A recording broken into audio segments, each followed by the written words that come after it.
ఈ రోజు వస్త్రాలు ధరించలేని దిగంబరులుగా రోడ్డు మీద తిరిగే వారుగా లేం. నిన్న మాత్రమే ఆహారాన్ని భుజించి ఈ రోజు ఖాళీ పాత్రలుగా ఉన్నవారంగా అయితే లేము. నిన్న ఆరోగ్యవంతులుగా మాత్రమే ఉండి ఈ రోజు అనారోగ్యానికి పాలైన వారిగా అయితే లేము. సరిగ్గా నిన్న ఆరోగ్యము, సరిగ్గా నిన్న వస్త్రము, సరిగ్గా నిన్న ఆ యొక్క ఆహారం ఎట్లా అయితే నిన్నటి దినాన్ని కలిగి ఉన్నామో సరిగ్గా ఇవాళ కూడా వాటినే మనము కలిగి ఉన్నాం. అందుకు దేవునికి మహిమ. ఇక చెప్పలేం రేపటి దినం ఏమి సంభవించో అది మీకు తెలియదని చెప్పేసేసి వాక్యంలో రాయబడినది. అయితే ఇప్పుడు త్రావ ప్రక్కన గురుడివాడికి లోకాన్ని చూడగలిగే నేత్రాన్ని ప్రసాదించాడు.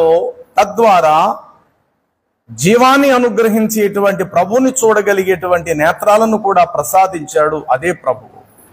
చాలా మంది జీవితాల్లో మేలు పొందుతారు. తమ మేలు తమ నీతిని బట్టో, తమ కష్టపడిన డబ్బు ద్వారా వైద్యం చేయించుకుంటే వైద్యమును బట్టో.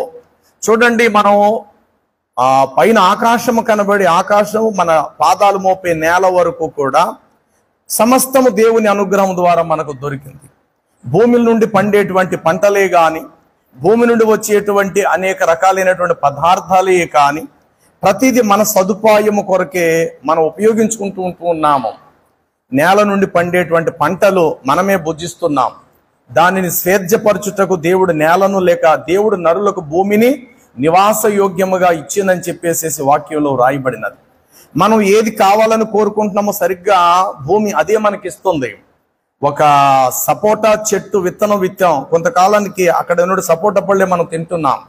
అలాగే ఒక సీతాఫలం విత్తనం విత్తుతున్నాం, కొంతకాలానికి ఆ ప్లేస్ లో సరిగ్గా సీతాఫలం యొక్క వృక్షమే అది మొలుస్తూ ఉన్నది. ఒక నేరేడు పండు గాని, ఒక దానిమ్మ పండే గాని, ఏ విత్తనం అయితే విత్తి ఫలానా చెట్టు కావాలని కోరుకుంటున్నామో భూమిలో ఎక్కడ మార్పు లేదు. భూమికి స్వార్థము లేదు. మన మీద భూమికి కక్ష లేదు, పగలేదు. ఏంటి, నువ్వు మామిడి విత్తనం విత్తితే నీకు మామిడి చెట్టు కావాలా, చూద్దాంలే అని అనుకొని మర్రేడు చెట్టు ఏమవుతాలా. మామిడి చెట్టు విత్తనం విత్తే మర్రేడు చెట్టు ఏం అక్కడ మొలవటలేదు గాక.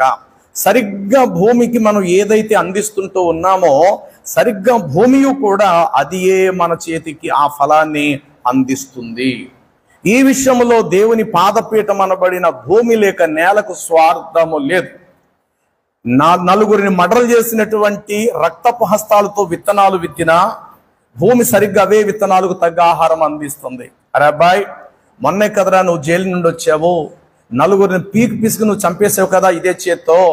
మరి అదే రక్తపు చేతితో విత్తనాలు విత్తితే నీకు ఎట్లా పంటనిస్తాను అనుకుంటున్నావురా దుర్మార్గుడా.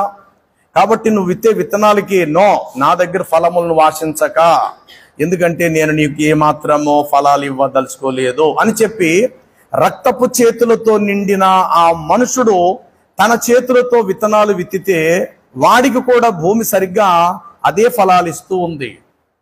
మనమైతే వాడి తీర్పు తీరుస్తాం, నువ్వు దుర్మార్గుడివి, నువ్వు 10 మందిని చంపిన హంతకుడు అని మనం అంటామేమో. కానీ భూమి లేక నేల అయితే 10 మందిని చంపిన వాడైనా వాడి చేతితో విత్తనాలు విత్తినా సరిగ్గా నేల వాడు ఆశించిన ఫలాన్ని వాడికి కూడా ఇస్తూ ఉంది. ఇలాగ మనం ఆలోచించుకుంటూ వెళితే దేవుడు మనకిచ్చే దానిలో ఎక్కడ కూడా అది నిరుపయోగముగా గాని, అది స్వార్థముతో కూడినదిగా గాని ఎక్కడ కూడా కనబడతా లేదు. ప్రతీది దేవుడు మనుషులమైన మనకు నివాస యోగ్యముగా ఉపయోగకరంగా ఇచ్చాడే తప్ప అది కేవలము నిష్ప్రయోజనకరమైన రీతిలో దేవుడు ఏది కూడా కలిగించలేదు. ఈ విధమైనటువంటి పరమ సత్యాన్ని హృదయాంతరంగములో ఎందరు గుర్తించగలుగుతారు? ఈరోజు నువ్వు నేను చేసే అది చిన్నపాటి ఉద్యోగమే అయినా, అది చిన్న కూలి పని అయినా, నువ్వు తలదాచుకునేటువంటి అది చిన్న నివాస స్థలమే అయినప్పటికీ కూడా ప్రతిదీ కూడా జ్యోతిర్మయుడగు దేవుని యొద్ద నుండే నీకు నాకు కలుగుచున్నది. ఈ కొంచెములో కూడా ఆ విశాలమైన హృదయముతో గ్రహించగలిగిన వారు ఎంతమంది ఉంటారు? ఆ చిన్న విషయాన్ని కూడా పెద్ద మనసు చేసుకొని విశాలమైనటువంటి దేవుణ్ణి అర్థము చేసుకోగలిగి, ఇచ్చిన నా బిడ్డలు, ఇచ్చిన నా కుటుంబం, ఇచ్చిన నా సమస్తం నా దేవుని వలనని నాకు కలుగుతుంది. చూడండి, 2వ అధ్యాయము రాజుల మొదటి గ్రంథం 24వ వచనములో సొలొమోను చేసిన ప్రార్థన దేవుని సన్నిధిలో ఇట్లా ఉంటాది. మొదటి రాజులు 2:24, నన్ను స్థిరపరచి నా తండ్రి సింహాసనము మీద నన్ను ఆసీనునిగా చేసి తన వాగ్దాన ప్రకారము నాకు కుటుంబమును కలుగజేసిన యెహోవా. చాలండి. అంటే నాకు ఏం కలుగు చేశాడైనా? కుటుంబం. కుటుంబం అంటే ఒకరు కాదు, అనేకుల సముదాయం. తల్లి, తండ్రి, భార్య, భర్త, పిల్లలు, అన్నదమ్ములు, అక్కచెల్లెలు కలిసినటువంటిది కుటుంబం. నాకు కుటుంబమును కలుగు చేసిన యెహోవా. దానికి ముందేంటి? నన్ను సింహాసనం మీద కూర్చుండనిచ్చి తిరిగి రాజ్యములో నన్ను స్థిరపరచి సింహాసనం మీద కూర్చుండనిచ్చి కుటుంబమును రాజుగా ప్రతిష్ఠింపచేసి కుటుంబమును కలుగజేసిన యెహోవా. ఇందులో ఏ ఒక్కటి సొలొమోను తనకు సొంతంగా సంపాదించుకున్నది ఏదీ లేదు. అది కుటుంబమైనను, అది సింహాసనమైనను, అది రాజధికారమైనను, తల మీద కిరీటమైనను సొలొమోను యొక్క తెలివితేటలతో, జ్ఞానముతో సంపాదించుకున్నవి ఏవి కూడా కావు. సొలొమోను ఏదైనా కలిగి ఉన్నాడు అని అంటే అందుకు పూర్తి వివరణ కిందలో ఇచ్చేశాడు. నాకు కుటుంబమును కలుగజేసిన యెహోవాకు స్తోత్రములు కలుగునుగాక.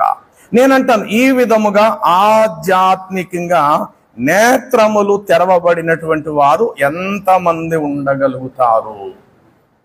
జక్కయ్య తన జీవితంలో చాలా చూశాడు, చాలా చూస్తుంటాడు. ఎందుకో ఒక దినాన యేసయ్యను జక్కయ్య చూడగోరెను, యేసుని చూడగోరెను జక్కయ్య. కానీ అతడు పొట్టివాడైనందున ఆయనను చూడలేక ఒక మేడు చెట్టు కొమ్మ పైకెక్కి ఆ త్రోవను వస్తున్న యేసును చూడాలి అని తపనతో, అదే హృదయముతో ఆ చెట్టు మీదే ఉండిపోయాడు.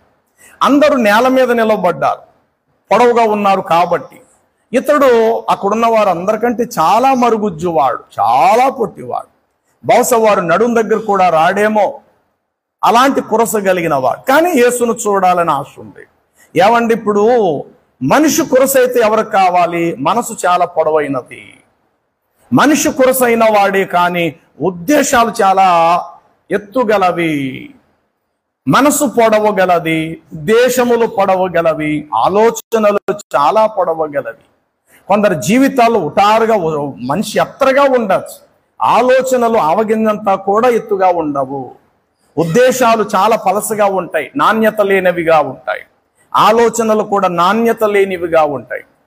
ఎందుకు ఆలోచిస్తారో తెలియదు, ఏం ఆలోచిస్తారో తెలీదు. కొందరు జీవితాల్లో త్వరపడి నిర్ణయాలు తీసుకుంటారు, ఉన్నపాటున నిర్ణయాలు తీసుకుంటారు. తెచ్చేద్దామా 10,000, తెచ్చేద్దామా, ఇప్పుడే నేను తెచ్చేద్దాను, 5 నిమిషాలు ఆగు అని చెప్పేసి హఠాత్తుగా కావాల్సిన చాలా మంది ఉండొచ్చు. మనకి ఎందుకు తెస్తున్నారో డబ్బులు తెలీదు, దాని ద్వారా ఏ బిజినెస్ ఎంతవరకు పెడితే అది లాగుతుందని గ్రహింపు తెలీదు.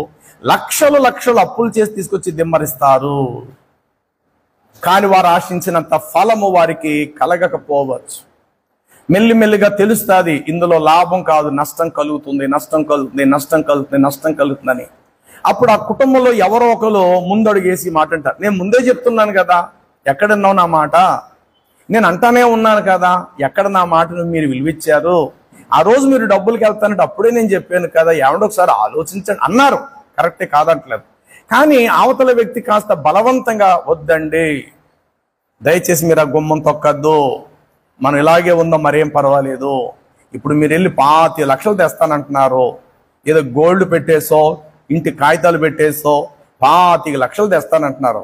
అవతల వ్యక్తి సరైనోడో కాదో, వద్దు, నా మాట ఎందుకు చెప్తున్నాను వినండి, మీరు వెళ్ళటానికి వీల్లేదు, మనకు ఆ డబ్బు వద్దు, ఉన్నదాని తీదు మన అని ఆ రోజు ఆ విధంగా నువ్వు ఖచ్చితంగా అడిగి అంటే బాగుండేది. కానీ అన్నారు, చూడండి మరి ఆలోచించండి, మరి 5 లక్షలు అంటే అన్నయ్య గారు ఇస్తారు, మరి తెస్తానంటే మరి మీ ఇష్టం, తీసుకురండి. మరి చెప్తున్నారు కదా అన్నయ్య గారు, ఈ అన్నయ్య గారు కూడా నెల వచ్చేసరికి మనకి 4 లక్షలు మిగిలిపోతుంది, 4 లక్షలు మిగిలిపోతుంది, నీకో 2 లక్షలు, నాకో 2 లక్షలు, ఇలాగ సంవత్సరం తిరిగేసరికి 24 లక్షలు నీకు వచ్చేస్తుంది, 24 లక్షలు నాకు వచ్చేస్తుంది. ఇంకా ఆ తర్వాత నుండి బిజినెస్ అంతా కూడా వచ్చే ప్రతి రూపాయి మన ఇద్దరిదే అని అవతల వ్యక్తి ఆ మాట అనేసరికి యువతల భార్యాభర్తలు ఇద్దరు మనసులో ఆలోచన పుట్టచ్చు. కానీ భర్త స్పీడ్ అయినంతగా కొంత భార్య స్పీడ్ అవ్వకపోవచ్చు. ఇలాగంటది, సరే ఆలోచించండి, మరి నెలకి 2 లక్షలు అంటున్నారు కదా, మరి వడ్డీ కూడా అవతల ఎక్కువ అవుతుందేమో సార్ ఆలోచించు అని అంటది అంతవరకే.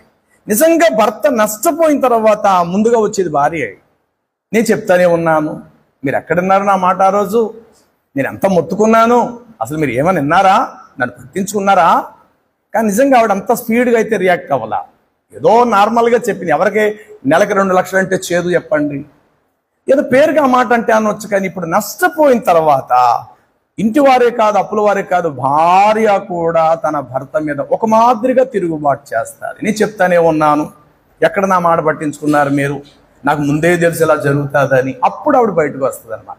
ఇప్పుడు ఇలా చాలా మంది జీవితాలలో మనుషులు పెద్దవారిగా ఉండొచ్చు, కానీ ఆలోచనల ఉద్దేశాలు ఎందుకో వారి చాలా మరుగుజ్జుతనంగా ఉంటాయి.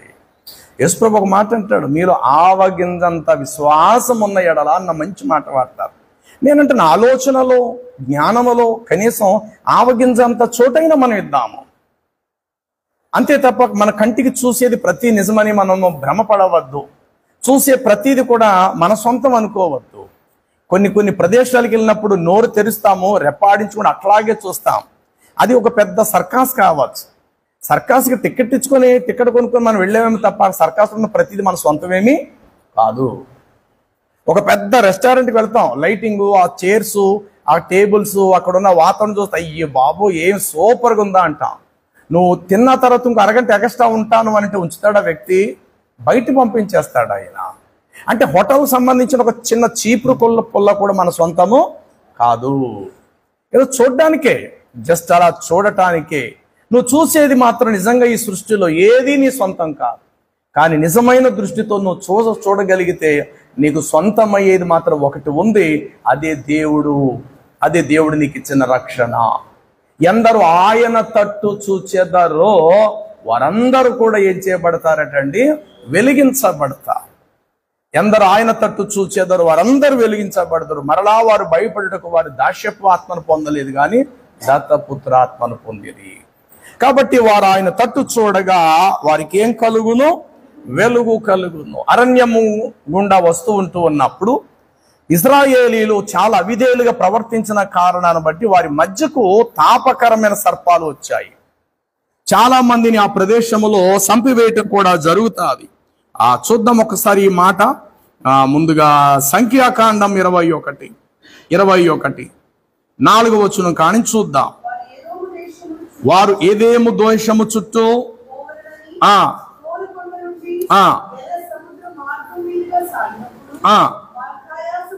మార్గ ఆయాసము చేత జనుల ప్రాణము సొమ్మసిల్లెను కాగా దేవునికి మోషేకును విరోధముగా మాట్లాడి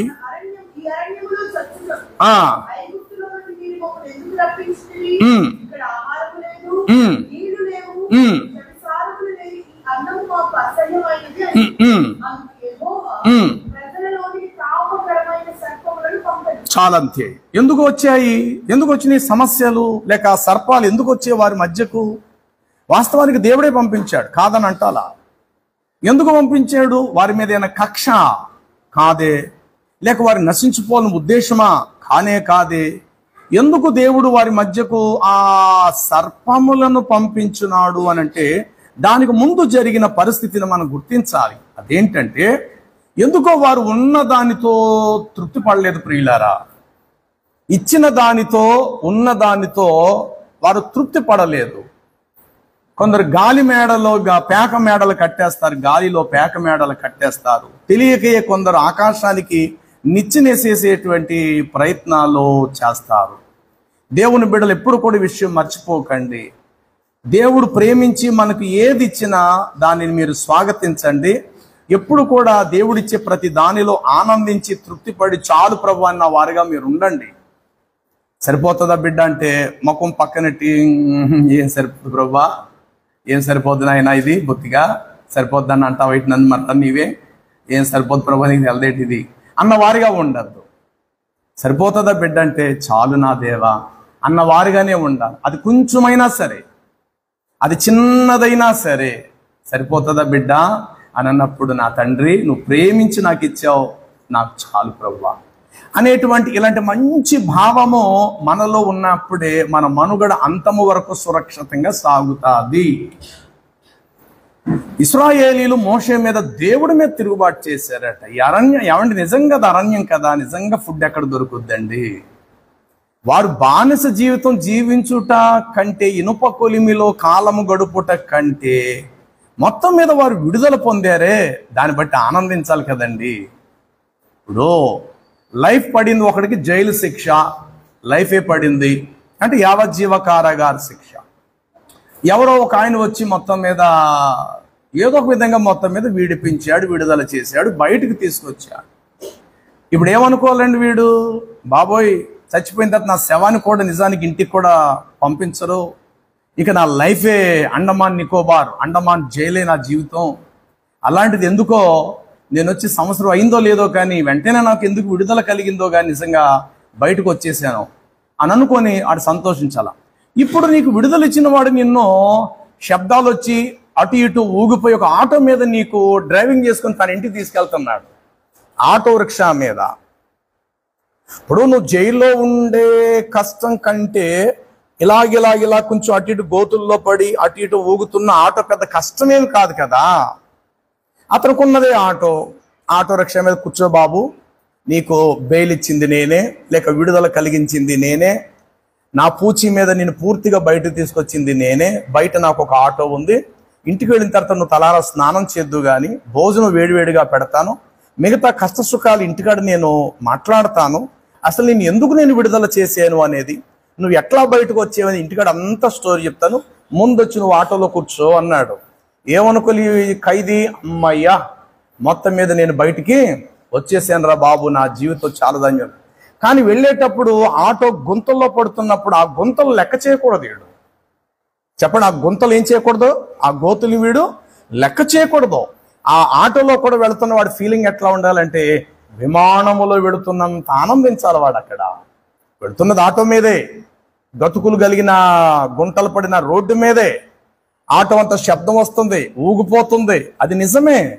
కానీ వాడి ఫీలింగ్ ఎలా ఉండాలి అని అంటే, అమ్మయ్యా విమానంలో వెళుతున్నాను రా, సరిగ్గా ఈ టయానికి జైల్లో నేను గిన్నెలు కడిగేవాడిని, సరిగ్గా ఈ టయానికి తినేసిన తర్వాత అందరితో పాటు నేను కూడా చీపురు కట్టు పట్టుకొని చెత్తంతా తుడిచేవాడిని, సరిగ్గా ఇదే టయానికి బాత్రూముల్లో, సరిగ్గా ఈరోజు నేను ఇదే టయానికి బాత్రూముల్ని శుభ్రంగా కడగవలసిన వాడిని.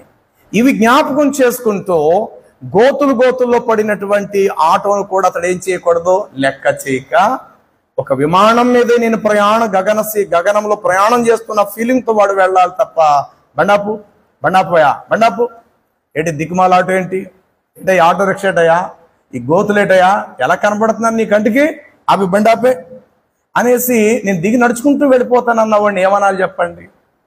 నీకు బెయిలిచ్చాడు, నేను బయటకు తీసుకొచ్చాడు, తన ప్రాణాన్ని అడ్డుపెట్టి నీ ప్రాణాన్ని బ్రతికించాడు, ఇంటికి తీసుకెళ్తున్నాడు, తలార స్నానం చేస్తాడు, నూతన వస్త్రాలు నీకు ఇస్తాడు, కడుపు నిండా నీకు భోజనం పెడతాడు, నీ భవిష్యత్తులో నువ్వు ఏం చేయలేని ఒక ప్రణాళికను రూపుదిద్దుంచాడు అవతల యజమాని, ఆటో డ్రైవర్. సరే, ఇంటి దాకా నువ్వు ఆటో మీద వెళ్తా, బెంచ్ కారు మీద వెళ్తావేమో. నేను ప్రస్తుతం తీసుకెళ్ళడానికి జైలు నుండి ఆటో మీదే వచ్చాడు. అసలు అతని వెనకాతలు ఏమిటి ఉంది, అతని వెనకాతలు ఏంటి పొజిషన్, అతడు ఎంత పెద్దటి స్థాయి గలవాడు, అతని ఇంటికాడ ఏమేమున్నాయో అవన్నీ చూడరు కదా ముందు వెళ్ళి. కానీ 2 గోతుల్లో పడేసరి బండాపే నేను ఆటో ఎక్కనయ్యా, సరిగ్గా ఉంది నాకు అనంటే, జైల్లో ఉన్న కష్టం కంటే ఆటో ఎక్కిన గోతులు పెద్ద కష్టమేమీ కాదు కదా. ఇది గ్రహించాలి, ఇలా గ్రహించాలి. ఏమంటే వీళ్ళు వచ్చేది ఎక్కడి నుంచి వస్తున్నారు? ఇప్పుడు అరణ్య మార్గము గుండా. చెప్పండి, ఏమంటే నిజంగా అరణ్యంలో ఎక్కడ ఉంటుందండి భోజనం? ఎన్నోసార్లు మన ఏజెన్సీలో సభలు పెట్టాం. కొన్ని సందర్భం వర్షం లాంటివి వచ్చినా ఏదో చెట్టు కిందకి వెళ్ళి దాక్కోవాలి తప్పదు. ఎందుకంటే అది మన ఇల్లేం కాదు, అది ఏంటది, అడవి ప్రాంతం. ఎవరి మట్టికి వారి బ్యాగులు తీసుకొని అలా వెళ్ళిపోయి అలాగా ఉండాలి. కాసేపు వర్షం వస్తుంది, అందరం తడుస్తాము, మళ్ళా తగ్గచ్చు, మళ్ళీ టెంట్లోకి ఎక్కడికో వస్తాము, మళ్ళీ సభ యథాప్రకారంగా ప్రారంభిస్తాడు. 3 దినాలు అయిపోతే క్షేమంగా ఎవరింటికి వాడు మనము వచ్చేస్తాం. కానీ ఏంటిది అనేటువంటి ప్రశ్న మనం ప్రశ్నించటం ఎంత తప్పో ఈ ఇశ్రాయేలు కూడా అలాగే ప్రశ్నించారు. ఏమని?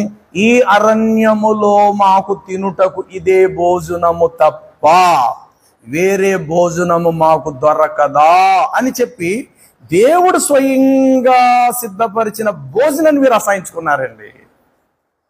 వెంటనే దేవుడు చేసిన పని ఏమిటంటే వారి మధ్యకు కాటు వేయడంతో విపరీతమైన బాధ కలిగించే తాపకరమైన తాపం అంటే సన్నంగా ఉన్న పాములు కాదు, తాపము.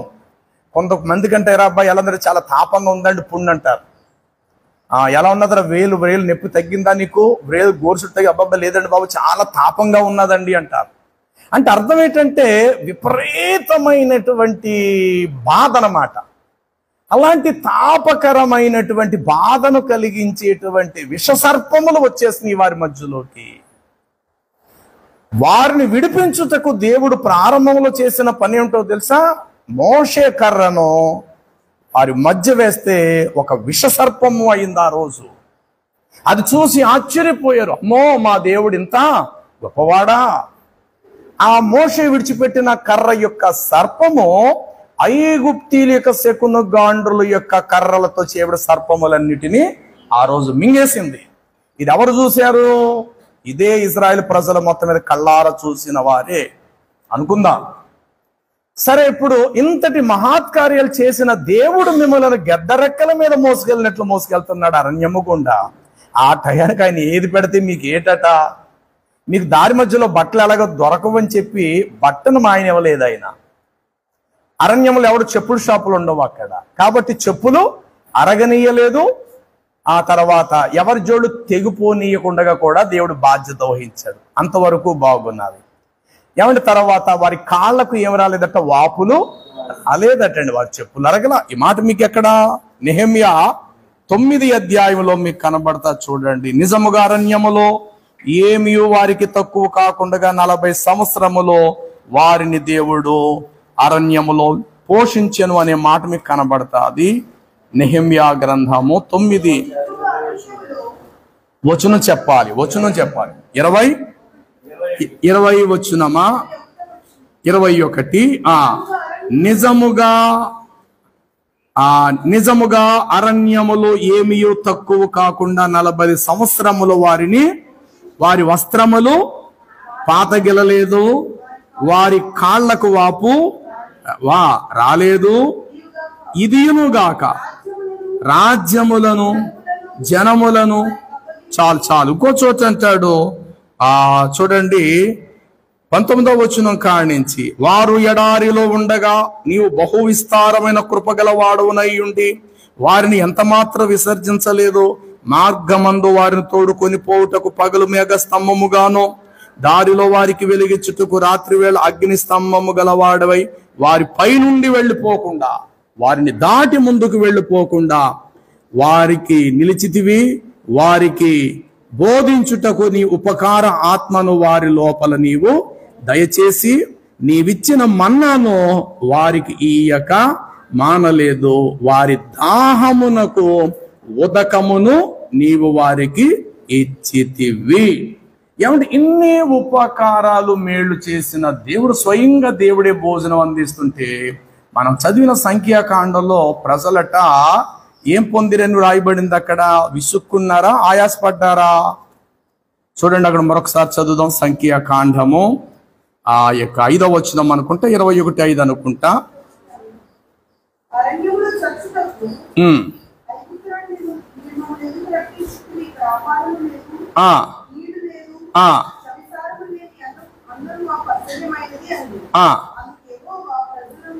అదే మాట ఉన్నదా?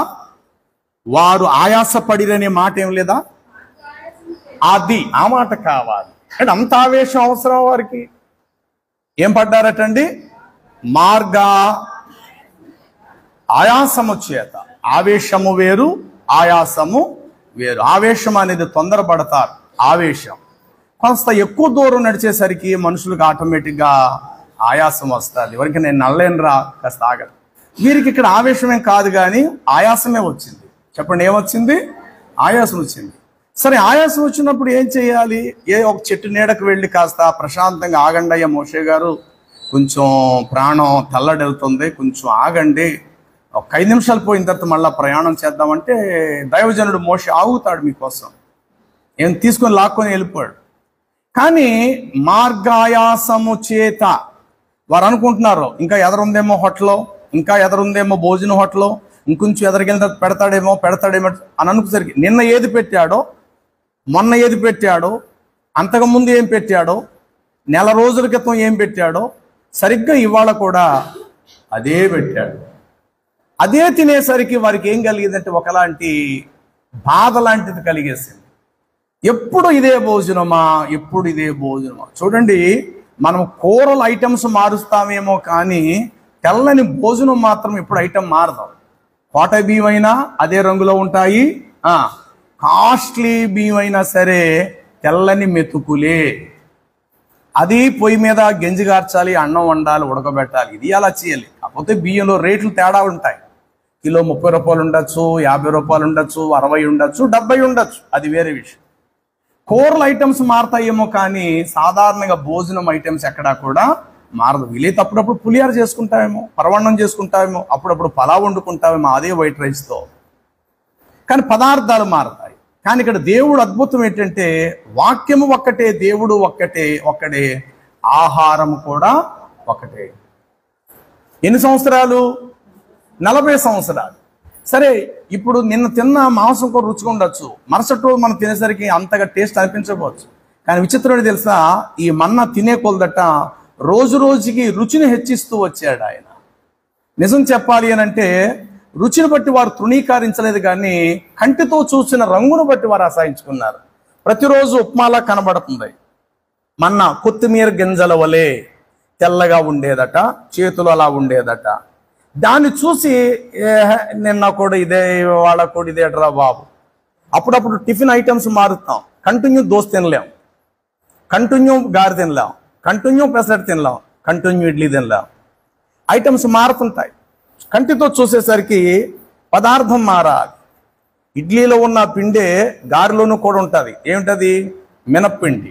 ఇడ్లీలో ఉండే పిండే గారెలో ఉండదు. కానీ చేసే విధానం ఏమైందంటే మార్పు కలిగింది. ఇడ్లీ తెల్లగా ఉంటే గారి లేకపోతే వడ అనేటువంటిది ఎలా ఉంటుందంటే గోధుమ రంగులో మార్పు కలుగుతుంది, కలర్ మారుతుంది. మనుషులు ఎందుకో దాని నేచర్ ఆఫ్ స్వభావం అలాంటిది, దాన్ని చూసే తింటారు. ప్రతిరోజు దేవుడు మన్నా చేతుల్లోకి ఇస్తుంటే రోజు రోజుకి ఎలా ఉంటుందంటే అబ్బా సూపర్, నిన్నటి మీద చాలా బాగుంది వాళ్ళ అని ఆ రోజు వారు ఆనందిస్తున్నారు. మరుసటి రోజుకి నోటికి ఇంకొక వినూతనమైన రుచినిస్తున్నాడు దేవుడు. అంటే దాన్ని అసహించుకోకూడదని చెప్పేసి మరలా మరుసటి రోజుకి అబ్బా నిన్నటి మీద సూపరా అని 40 సంవత్సరాలకి దేవుడు రుచిని పెంచుకుంటూ వెళ్ళాడే తప్ప చిచి దరిద్రంగా ఉందేట, ఉప్పు కూడా లేనట, దేవుడు మర్చిపోయేమట వాళ్ళ అని అసహించుకునేంత స్థితిగా లేదు పదార్థం. కానీ కంటితో చూస్తే మాత్రం మార్పు లేదు, నోటితో చూస్తే మాత్రం మార్పు కనబడుతుంది. రోజు రోజుకి దేవుడు వారి నోటికి రుచిని అందిస్తూ వచ్చాడు ఆయన. కానీ కంటితో చూసేసరికి నిన్నటి పదార్థమే, పోయిన నెల పదార్థమే, ఇప్పుడు అదే పదార్థమును చూసి వారు అసహించుకొని మార్గాయాసము చేత ఈ మన్నా తప్ప మరేమి తినుటకు అరణ్యములో మాకు దొరకదా. అసలు మిమ్మల్ని విడిపించటమే గొప్ప భాగ్యం, సముద్రం మిమ్మల్ని దాటించడమే మహాపుణ్యం, బండలో నుండి మీకు నీళ్ళు ఇవ్వటం గొప్ప భాగ్యం, పగటి వేళ నీడగా మేఘస్తంభం ఇవ్వటమే మీకు గొప్ప భాగ్యం, రాత్రి వేళ ఏ ముళ్ళైనా ఏ పాము మిమ్మల్ని కరవకుండా అగ్ని స్తంభాన్ని మీకు ఉంచి నడిపించటమే మీకు గొప్ప భాగ్యం. మీ బట్ట మాయలా, చెప్పులు అరగలా, మోకాళ్ళ వాపు రాలా, ఇన్నే మేలు చేసాడే. ఆ దేవుని ఎట్లా మనం మర్చిపోతామో. కానీ ఇంత విలువలు చేసే దేవుని ఒక్కసారి ఎందుకు తృణీకరించారు తెలుసా? కంటితో చూచినటువంటి పదార్థము వారికి ఎప్పుడు ఉన్న పదార్థమే. ఏంటి ఇంకెప్పుడు ఇదేనా అనుకున్నారట. ఏ నోటితో ఆహారం తిందాం అనుకున్నారో అదే నోటి నుండి తెల్లని సొంగలు కక్కుకునేలాగా సర్పం కాటేస్తే ఏం చేస్తాం? ఏమొస్తుంది నోట్లోంచి? ఉమ్మే మరొక రూపంలో నోట్లోంచి కక్కుకుంటూ విషం కక్కేస్తున్నాడు రా అన్నట్ట. ఒక రకమైనటువంటి ఆవు గాని, గొర్రె గాని, గేదె గాని మేత తిని ఒక చెట్టు కిందకెళ్ళి నెమరు వేస్తుంది. అలా నెమరు వేసినప్పుడు దాని నోళ్ళల్లో నుండి తెల్లని పాల వంటి సొంగలు కారుస్తుంది. అది సరిగ్గా పాము కాటేసేటువంటి వ్యక్తి కూడా నోటంట అలాంటి సొంగలే తెల్లగా బయటకు వస్తుంది. ఇప్పుడు దేవుడు అనుకున్నాడు, వీరికి నోటికి తెలుపు అందించడం వీళ్ళకి ముఖ్యం కాదు, వీరి నోటంటే తెల్లనిది బయటికి రప్పించాలి. సరిగ్గా అదే మీకు విరుగుడు. మీ నోటికి తెల్లని, చూడండి అది ఎలా ఉంటుందంటే, అది తెల్లని ఎక్కడుంటుంది ఆ మాట? సంఖ్యాకాండంలో ఉంటుందా? కొత్తిమీర గింజల వలె అది తెల్లగా ఉండును అనే మాట కనబడతాది. 11-18 అది సంఖ్యాకాండము 11వ అధ్యాయము 6వ వచనమా? ఎలా ఉందటండి అది? ఈ మన్నా మన కన్నుల ఎదుట, ఈ మన్నా తప్ప సరిగ్గా చూద్దామా. చూడండి, ఈ మన్నా కాక మన కన్నుల ఎదుట అంటే ఇప్పుడు వీళ్ళకి ఏం కావాలి అంటే కంటికి వేరే రంగు కావాలి వీళ్ళకి. కానీ దేవుడు ఏం చేస్తున్నాడు? గొప్పవాడు. నిన్నటి మీద దరిద్రం అన్న మాట రానియకుండా, అబ్బా నిన్నటి మీద ఇవాళ అని అనుకుంటున్నారు. ఆ రోజు బాగుంది, మరుసటి రోజు తినేది ఇంకా రుచి, ఇంకా రుచి, ఇంకా రుచి పెంచుతూనే వచ్చాడు రోజువారీగా దేవుడు. కానీ కంటితో చూసేసరికట అది ఎలా ఉన్నదటండి? ఈ మన్నా మా కన్నులు ఎదుట కాక మరేమీ లేదు, ఆ మన్నా కొత్తిమీర గింజల వలె ఉండెను, చూపునకు అంటే చూడటానికి అది బోళము వలె ఉండెను. చూడండి కింద ఏమిచ్చాడు? వేరే చోట అనుకుంటా అది తెల్లగా ఉంటుందట అండి. కొత్తిమీర గింజలు అంటే ఏంటవి? ధనియాలని చెప్పండి. కొత్తిమీర గింజలు ఏంటి అంటే ధనియాలనే మీరు భూమిలో విత్తుతే ఏమొస్తుంది? మీకు కొత్తిమీర వస్తుంది. ఇక్కడ ఏమన్నాడంటే, అమ్మా కింద ఏమనుంది? కొత్త నూనె అంటే ఎప్పటికప్పుడు రుచి మారుతుంది. కొత్త నూనె వలె రాత్రి యందు మంచు పాళెం మీద కురిసినప్పుడు మన్నా దాని వెంటనే పడెను. అంటే మంచు ఏ రంగులో ఉంటుంది చెప్పండి? తెల్లవారు ఎప్పుడైనా సరే మంచు ఎలా ఉంటుంది అంటే ఒక పొగలాగా. మంచు కొండలు మనం చూస్తాం కదా, మంచు కొండలో తెల్లని పాలవలే ఉంటాయి. నిజంగా దేవుడు వాళ్ళ చేతుల్లో పెట్టిన పదార్థం కూడా అంతటి విలువైనదిగా ఉండేది. వీరు కంటితో చూసి ఏం చేశారో తెలుసా ప్రియులారా? తృణీకరించారు. ప్రభువు అంటాడు, వెలి చూపును బట్టి ఎవడికి మీరు తీర్పు తీర్చక. నువ్వేదో చూసేవని చెప్పేసి అదే పెద్దది అనుకోవద్దు. వేలుతో ఎప్పుడు కూడా ఎదుటి వ్యక్తిని మనం చూపించవద్దు. ఎదుటివాడిలో తప్పు ఉంది అని అంటే మరొక 4 వేళ్లు మన వైపు కూడా చూపిస్తాయి. అసలు భూమి మీద తప్పు లేని మనిషి ఒక్కడనూ లేడు, ప్రభు తప్ప. నీతిమంతుడు లేడు, ఒక్కడైనా లేడు. ఆయన దయ వలన మనం క్షమించబడ్డాం, ఆయన దాక్షణ్యపూర్ణుడైనందున మనం విమోచించబడ్డాం. మనుషుల్లో వెతికితే గనుక ఎవ్వరిలోనైనా అనేక లోపాలు, అనేక తప్పిదాలు, అనేక పొరపాట్లు ప్రతి మనిషి జీవితంలో కనబడతాయి ప్రియులారా. కాకపోతే ప్రతి దినము నది యొద్దకు వెళ్ళి బట్టను ఉతుక్కొని శుభ్రం చేసుకున్నట్లుగా వాక్యము చేత ఉదక స్నానము చేయటాను బట్టి ఆయన ఎదుట మనము దినదినము నూతన పరచబడుచు నీతిమంతులుగా మనము తీర్చబడుతున్నామే. కానీ దేవా, నీవు దోషములను కనిపెట్టి చూచిన ఎడల అసలు ఎవడు నీ ముందు నిలబడగలుగుతాడు ప్రభువా? ఇది ముఖ్యమైన విషయం. సరే, మరలా ముందుకు వచ్చేద్దాం. సరే, ఆ యొక్క మన్న ఏ రంగులో ఉంటుంది? తెల్లని. రూపం ఎలా ఉంటుంది? కొత్తిమీర గింజలు ఆకారానికి ధనియాల్లా ఉంటుంది. తెల్లని ఉప్మాలాగా, అంటే గోధుమ ఉప్మా చేస్తే ఎలా ఉంటుంది చెప్పండి? గోధుమ ఈ సైజు ఉంటాయి కదా నూకల్లాగా. అలాగ వచ్చి ప్రతిరోజు వారు గుప్పుల్లో పడుతుంది, తింటున్నారు. కొద్ది దినాలైన తర్వాత అన్నారట, ఈ మన్నా కాక ఇక మరి ఏ భోజనము మా కన్నుల ఎదుట లేదే అని మోషే మీదను నడిపించే మోషే మీదను మన్నాను కురిపించే చెప్పాలి. ఏమండి, ఈ మన్నా చిన్నదనుకుంటున్నారా? దేవదూతల భుజించు మన్నా అంటాడు. 78వ సంకీర్తన అనుకుంటా.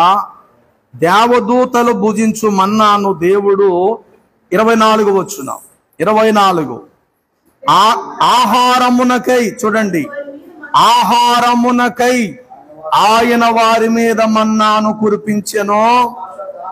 ఆకాశపు ధాన్యము వారికి అనుగ్రహించెను, దేవదూతల ఆహారము నరులు భుజించిరి, భోజన పదార్థములను ఆయన వారికి సమృద్ధిగా ఇచ్చాను. ఇంకేం కావాలండి వీళ్ళకి? ఏమండి ఇది ఎవరు తినే భోజనం? చెప్పాలి. మరి మీరు భారతదేశంలో ఉంటున్నాం. భారతదేశ ప్రధాని వారానికి 3 రోజులు తినే భోజనం ఏంటో మీకు తెలుసా? పుట్టగొడుగుల ఆహారం. ఇంగ్లీష్లో ఏమంటారు దీన్ని? మష్రూమ్. ఎక్కడి నుంచి వస్తుంది అనుకుంటున్నారు దీనికి? కొన్ని ప్రత్యేక దేశాలు కొన్ని ప్రత్యేకమైన పంటలు ఉన్నాయట. పర్ డే ఒక్కరోజు ఆయనకి భోజన ఖర్చు 35,000 రూపాయలు. ప్రధానమంత్రి గారికి ఒక్కరోజు ఆయన భోజనపు ఖరీదు. ఆయన వారానికి 3 రోజులు తినేటువంటిది మష్రూమ్. అంటే ప్రత్యేకంగా ఇతర దేశాలు మరి సింగపూర్ నుండి వస్తుందో, దక్షిణ కొరియా, ఉత్తర కొరియా నుండి మరి తెల్ల, కానీ ఆయన తినే భోజనం మాత్రం మష్రూమ్. అంటే పుట్టగొడుగుల కూర చాలా ప్రత్యేకమైనది. రోజుకి ఆయన ఖరీదు, భోజనం ఖరీదు 35,000. సరే, ఆ మాటకు వస్తే ఇక్కడ భోజనం ఎవరు తినేది? ప్రధానమంత్రి తినే భోజనం కాదు ఇది, ప్రధాన దూతలు తినే భోజనం ఇది. చెప్పండి, ఎవరు తినే భోజనం ఇది? ఆఫ్టర్ ప్రధానమంత్రి, ఆఫ్టర్ అమెరికా అధ్యక్షుడు, ఆఫ్టర్ వీళ్ళందరి దృష్టి దేవదూతలతో పోతే అంతా ఆఫ్టరాలే, వేస్ట్. వీళ్ళు తినే భోజనం కాదు సుమా ఇది సాక్షాత్తు దేవదూతలు భుజించు ఆహారము.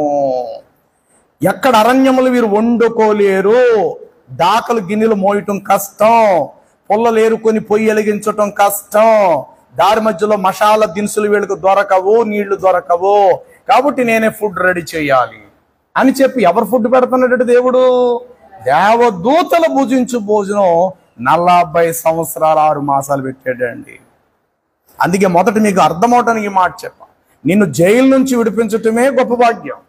అతను ఇంటికి తీసుకెళ్తాన్నప్పుడు నిన్ను సైకిల్ మీద తీసుకెళ్తే ఏంటి నీకు, ఆటో మీద తీసుకెళ్తే నీకేంటి, ఎడ్ల బండి మీద తీసుకెళ్తే ఏంటి, ఇవి నువ్వు లెక్క చేయకూడదు. నువ్వు గుర్తించవలసింది ఒక్కటే, జైల్లో ఉండవలసిన నాకు విడుదల దొరికింది మహాభాగ్యం అని అనుకో.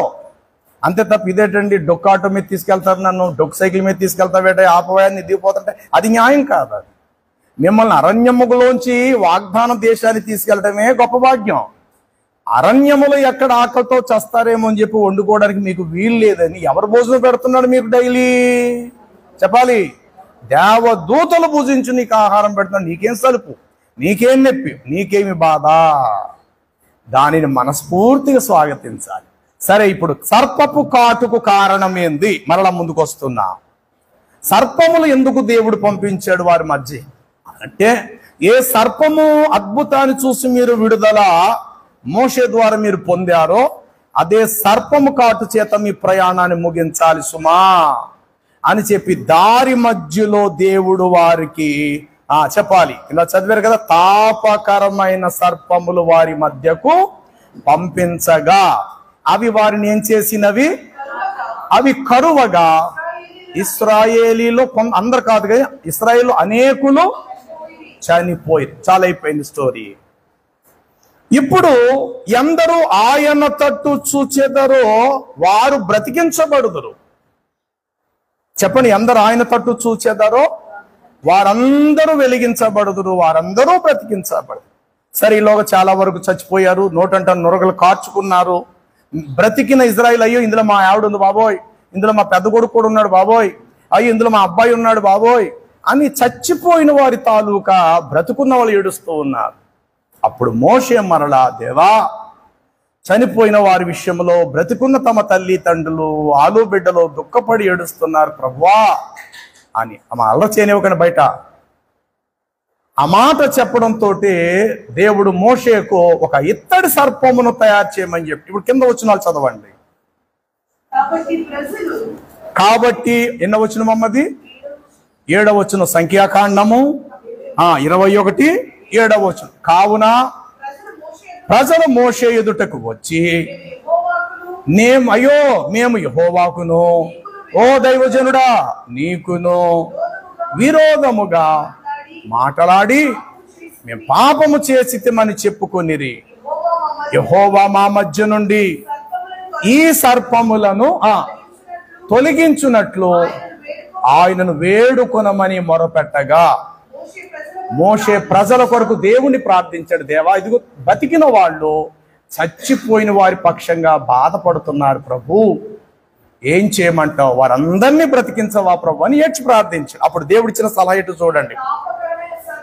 ఇదిగో ఈ తాపకరమైన సర్పం ఎట్లాంటిదైతే ఉన్నదో అలాంటి ఒక ఇత్తడి ప్రతిమను, సర్పమును చేయించి ఒక స్తంభము మీద దానిని పెట్టుము. ఎవరైతే ఇసుక కాటు చేత కరవబడి చచ్చిరో ప్రతివాడు, ఎవడు చచ్చినోడు ఇంకేం చూస్తాడు? పిచ్చి భ్రమ. ఆలోచిద్దాం. చచ్చినోడు చూస్తాడు, ఎవరు ఇలా తిరగరా, ఒరే నేనే ఇలా చూడు, ఇలా చూడరంటే చూస్తాడు, చూడడు. కానీ దేవుడు ఏం చెప్పాడు ఇక్కడ? తాపకరమ సర్పకాటు చేత కర్రవబడి చచ్చిన ప్రతివాడును దాని వైపు చూచి బ్రతుకునని మోషేకు చెప్పగా, మోషే ఉన్న పాటున ఇత్తడి సర్పమును ఒకటి చేసి ఒక మ్రాను మీద, ఒక స్తంభము మీద దానిని పెట్టెను.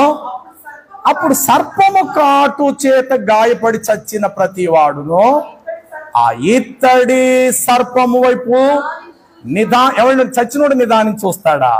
కానీ అక్కడ రాయబడింది నిదానించి చూచినందున వారందరూ ఏం చేయబడ్డారు? ఇప్పుడు ఎందరైతే ఆ ఇత్తడి సర్పం వైపు చూచిరో వారు బ్రతికిరి. జాగ్రత్తగా అర్థం చేసుకోండి. దినకాలము దేని తట్టు మనము చూచుచున్నాం? చూడటానికి సువిశాల ప్రపంచం ఎంతో మన ఎదుట ఉంది. రోజు రోజుకి క్రొత్తవి నువ్వు చూడొచ్చు, రోజు రోజుకి నూతన ప్రదేశాలు నువ్వు చూడొచ్చు, రోజు రోజుకి నూతన రుచులు చూడొచ్చు గాక. కానీ ఎన్ని చూసినా మనం నశించిపోతాం. నువ్వైనా నేనైనా జీవితంలో చూడవలసింది నీ ప్రభువుని మాత్రమే నువ్వు చూడు. నీ దేవుడి వైపు మాత్రమే నువ్వైనా నేనైనా చూడగలిసిన వారు.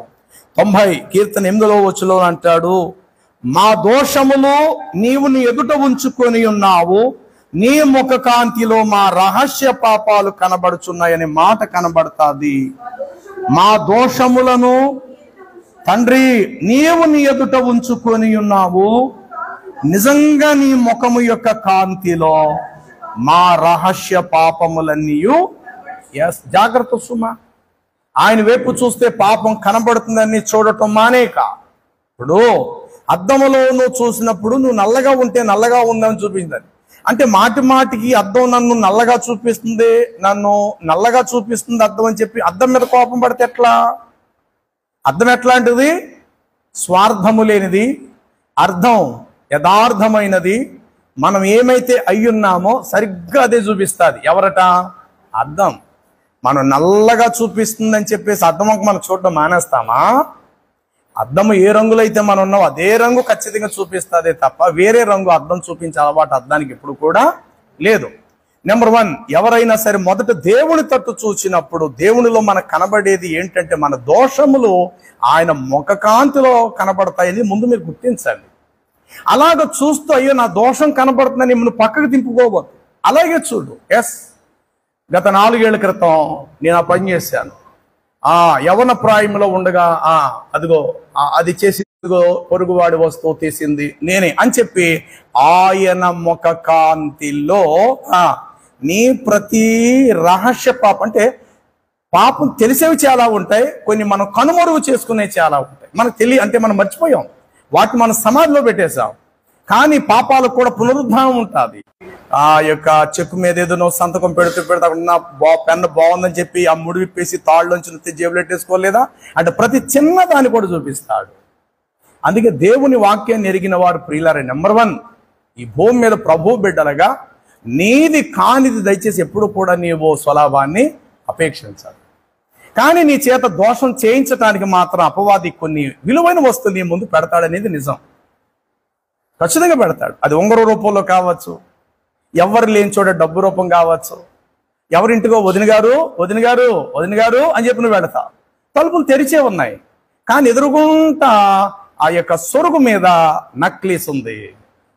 జస్ట్ ఆవిడ ఏదో పని ఉందో ఫోన్ చేసేటనుకో, లేక బాత్రూమ్ హఠాత్తుగా వెళ్ళి తలుపు దగ్గర జారేసి నువ్వు ఆమెను చూడడానికి వెళ్ళావు, నక్లీస్ ఉంది, వదిన గారు ఆవిడ లేదు, నక్లీస్ ఉంది.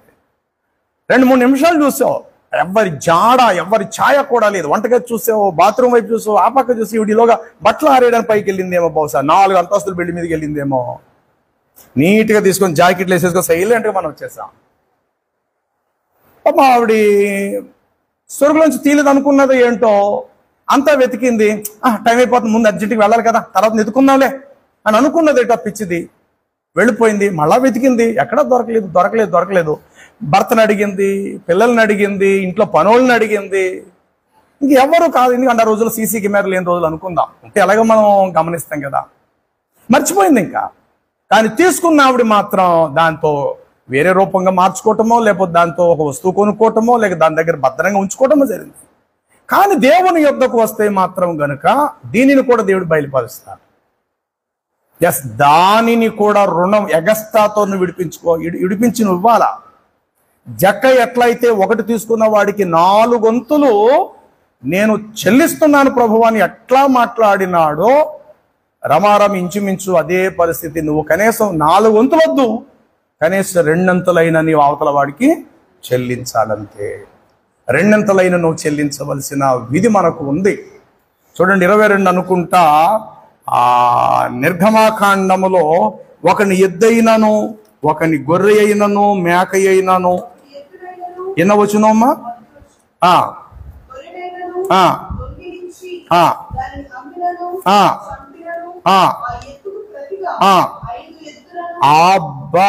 అబ్బా ఎన్నటండి? 5 ఎడ్లను, 4 గొర్రెలను. ఏమంటే జక్కయ్య ఇక్కడ కొత్త నిబంధన లోకాలు ఇలా చేయడానికి కారణం ఏంటి? వీడు పొట్టోడే కానీ మనసు పెద్దదని చెప్పాడు, ధర్మశాస్త్రం ఎరిగిన వాడు. అతనికి మూలం ఎవరు? ఈ నిర్గమకాండమే. చెప్పండి, అతడు 4 ఇంతలు ఇస్తానని చెప్పాడు, చూశాడు. ఎవరిమ్మన్నారు ఇతన్ని? యేసుప్రభు చెప్పాడా, ప్రభాయ్ జక్కయ్య పొట్టోడా 4 ఇంతలు ఎవరా నువ్వు అని అన్నాడండి? నో, వాడే అన్నాడు, ప్రభా ఎవని యొద్దనైనా దేనినైనా ఎప్పుడైనా నేను అన్యాయముగా తీసుకుంటే తిరిగి నేను వాడికి వాపస్ ఎంత ఇస్తానటండి? వాడికి నేను ఎన్ని ఇస్తానట? 4 ఇంతలు నేను వాడికి చెల్లిస్తాను. ఇంకో చోట ఒక మాట ఉంటుంది, ఇంచుమించు ఇలాంటి మాట. సరే, ఈ మాట మనకు సరిపోతుంది. ఎద్దునైనను తర్వాత గొర్రెనైనను ప్రతిగా 4 గొర్రెలు చెల్లిస్తాను. మరి ఇప్పుడు నువ్వు నక్లీస్ దొంగలిస్తే ఎన్ని నక్లీసులు ఇవ్వాలి మన ముఖానికి? చెప్పండి. నువ్వు నిజంగా నీతిమంతురాలుగా తీర్చబడాలి అంటే నువ్వేం చేయాలి? వడ్డానం దొంగిలించేసాం, 1 కేజీ వడ్డానం, కేజీ అనుకోండి, ఎన్ని కేజీలు ఇచ్చేయాలి ఇప్పుడు? చెప్పాలి. ఎవరిస్తారు చెప్పండి? వాళ్ళు ఇచ్చేయగలుగుతారు? నిజంగా ఇచ్చేస్తారా? 1000 రూపాయలు తీసుకుంటే, కొన్ని దొంగిలిస్తే, ప్రభువుని తెలుసుకుంటే గనుక 4000 రూపాయలు ఇవ్వాలి నువ్వు నిజంగా నీతిమంతులుగా తీర్చబడాలంటే. కానీ ప్రభు అంత కఠినంగా చెప్పలేదు. కానీ నీవు దొంగిలించింది అవతల వ్యక్తితో సమాధానపడి తిరిగి ఇచ్చేయి.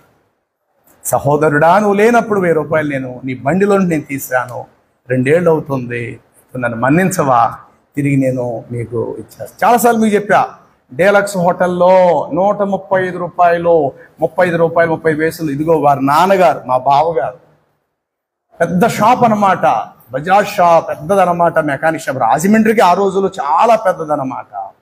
35 పైసలు టీ చాలాసార్లు తెచ్చా, కప్పు శాస్త్రం అక్కడే పెట్టా, డబ్బులు ఇవ్వకుండా వచ్చిన సందర్భాలు ఉన్నాయి. ఎన్ని 35 పైసలు అయితే 110 రూపాయలు అవుతుంది. కానీ ఇచ్చా, దేవుని యొద్దకు దారిన పత్రిక నేను ఇచ్చా, సమాధాన పడ్డా, వచ్చేసా. అలాగే తెలియలేని టైంలో ఆ బండిలో పెట్రోల్, ఈ బండిలో పెట్రోలు, పాత బేరింగ్ వేసి కొత్త బేరింగ్ వేసి డబ్బులు తీసుకోవటం, ఇలాంటి చిన్న చిన్న లోపాలు అయి ఉంటాయి. ప్రభువులోకి వచ్చిన తర్వాత, వాక్యం తెలుసుకున్న తర్వాత సమాధాన పడ్డా, ఒక్క క్షణం ఇంకా నా మోటార్ ఫీల్డ్లో దేవుడు ఉంచలా. ఇది కాదు అబ్బాయి, నీ పెన్ను బయటకు వచ్చేయాలి. ఎందుకు ఈ మాట చెప్తున్నానంటే, నిజంగా అలా చేయాలంటే 4 గంటలు ఇవ్వాలంటే ఎవరు ఇవ్వగలుగుతాం చెప్పండి? ఇప్పుడు 1000 రూపాయలు దొంగిలించాం ఎప్పుడో, ఈరోజు 4000 రూపాయలు మనం ఇవ్వాలంటే కష్టంతుంది. కానీ దేవుని వాక్యం చెప్పిన ఏమంటే, నువ్వు అంత ఇవ్వక్కర్లే, ఏదైతే నువ్వు దొంగిలించావో తిరిగి సరిగ్గా నువ్వు అది ఇచ్చేసేటప్పుడు ఏం చేయాలంటే, కళ్ళంట నీళ్లు పెట్టుకొని సమాధానపడి, నా నామాన్ని మహిమపరచు, నేను యేసు ప్రభువుని నమ్ముకున్నాను బాబు, తెలియలేని టైంలో చేసే నీ పని నిజ దేవుడు అగ్ని వంటి దహించు అగ్ని వంటి దేవుడు నమ్మేనయ్యా. దయచేసి ఇంకెప్పుడు ఇలాంటి పని చేయ. అలాగే ఎప్పుడైనా తెలియక నువ్వు ట్రైన్ కొంతమంది ఏం చేస్తారంటే 6 సంవత్సరాలు వచ్చిన పిల్లలకి 3 సంవత్సరాలు చెప్పి పైడ్సింగి దహేత ఉంటుంది. ఒక అమ్మ బస్సులో ఆ కండక్టర్ వచ్చి అడుగుతాడు, అమ్మ పక్కన సీట్లో పిల్లని, ఊరుకో బాబా మొన్నే 3 ఏళ్ళు 4 వచ్చి లేకపోతే 2 ఏళ్ళు 3 వచ్చినాయి, 6 ఏళ్ళు అక్కడ ఆడ నిజం మాట్లాడేస్తాడు. పళ్ళు వచ్చేసి ఉంటాయి ఆడికి. లేదు మా అమ్మ అబద్ధం ఆడుతున్నాక 6 సంవత్సరాలు సార్ అని అంటారు. ఊరుకోరా నీకేం తెలుసు చచ్చినోడు అడిగేం లేదు, నోరు మూసుకొచ్చాం అంటారు. ఏమంటే ఇలాగ తెలియలేని టైంలో ప్రభుత్వాన్ని మోసం చేయటమో దేనినో మొత్తం మీద ఆఖరికి మాట చెప్తున్నాను, ఎంత స్వాతంత్రం ఉన్నా భర్తని భర్తే అయినా భర్త జేబులో తీసుకోవడానికి డబ్బులు నీకు పూర్తిగా రైట్స్ ఉన్నాయి, కాదనడానికి వీలేదు. కానీ నిజం మాట్లాడాలి. అయా పలానా రోజు మీ జేబులో తీసి పలానా దానికోసం నేను ఖర్చు అడిగేంత వరకు చెప్పకుండా ఆగటం నీ తప్పు. అడిగేంత వరకు నువ్వు చెప్పకుండా ఆగటం నీకు స్వాతంత్రం 100% ఉంది, కాదంట్లా. కానీ దేవుడు మన ఇద్దరి మధ్య అందరి మధ్య మధ్యవర్తిగా ఉంటాడు కాబట్టి ప్రతి భార్య భర్తల మధ్య ప్రతి తండ్రి బిడ్డల మధ్య దేవుడు మధ్యవర్తిగా ఉన్నాడు కాబట్టి నీ నోటితో నువ్వు న్యాయాన్ని ఒప్పుకోవాలా. ఏమని, అయ్యా ఆ రోజు మీ జేబులోంచి 2,000 రూపాయలు తీసి ఇంట్లో ఖర్చులకని చేయగా ఇది ఇంకా 63 రూపాయల డబ్బులు మిగిలాయి, ఇదిగోనండి. అది ఎంత అర్థం ఉంటుందండి? అలా చేయగలిగితే నిజంగా నీ భర్త నిన్ను ఎంతగా ప్రేమించగలుగుతాడు. అలాగే నీ బిడ్డలైనా సరే, తండ్రి లేక నాన్న ఆ రోజు మీరు నాకు ఇంత ఇచ్చారు కదా, పూర్తిగా ఇంత ఖర్చు పెట్టగా పెట్రోల్ ఖర్చులు, ఆ ఖర్చులు, ఈ ఖర్చులు, భోజన ఖర్చులు, ఊరెళ్ళిన ఖర్చులు, పలానా వస్తువులు కొందేసిన ఇవన్నీ పోగా ఇదిగో ఇంకా 73 రూపాయలు మిగిలాయి. బలా నమ్మకమైన మంచి దాసుడా. ఇదండి భూమి మీద మనందరం మనుషులం కాబట్టి కుటుంబ వ్యవస్థలో కూడా ఈ మన్నను మనం కలిగి ఉండాలి. భర్త నీకు 100% నీకు రైట్స్ ఉన్నాయి. భర్త జేబులో డబ్బులు తీసుకునే హక్కు పూర్తిగా నీకున్నాయి. కానీ మీ ఇద్దరి మధ్య కూడా దేవుడు ఉన్నాడు, అది మర్చిపోవద్దు. కాబట్టి నువ్వు సమాధాన పడాలి. మొన్నటి రోజు మీరు ఊరిలో వచ్చిన తర్వాత నిద్రపోతుండగా ఇదిగో మీ జేబులోంచి 700 రూపాయలు తీశాను, అందులో 50 రూపాయలు మాత్రం మిగిలి, దానికి ఇవి ఖర్చులు అయితే అయ్యేవి, ఇంత పనులు అయ్యాయి, లేకపోతే ఈ కరెంటు బిల్లు కట్టా, లేకపోతే పలానా కట్టాను, ఇది ఇంత డబ్బులు ఉన్నాయి. ఇదండి కుటుంబ పాలనలో కూడా భార్యాభర్తల మధ్య ఉండవలసిన దైవికమైన విలువైన అంతస్తు. ఈ విధంగా భర్త నేను 2 సార్లు చూస్తాడు, 3 సార్లు చూస్తాడు, 4 సార్లు చూస్తాడు, 5 సార్లు చూస్తాడు, 10 సార్లు చూస్తాడు. ఇంకా తర్వాత విసిగి చెంది నువ్వు తీయపని నేను అడుగుతాడు, ఏమే తీసేవా డబ్బులు? ప్రతిరోజు ఇదే మాట్లాడతాను. ఇంకా ఎందుకని? ఆల్రెడీ నిన్ను 5-6 సార్లు, 10 సార్లు, 5 సార్లు, 100 సార్లు చూశాడు. ఆ తర్వాత నువ్వు తీయకపోయినా ఖచ్చితంగా నిన్ను అడిగే హక్కు ఆయనకుంది సారి.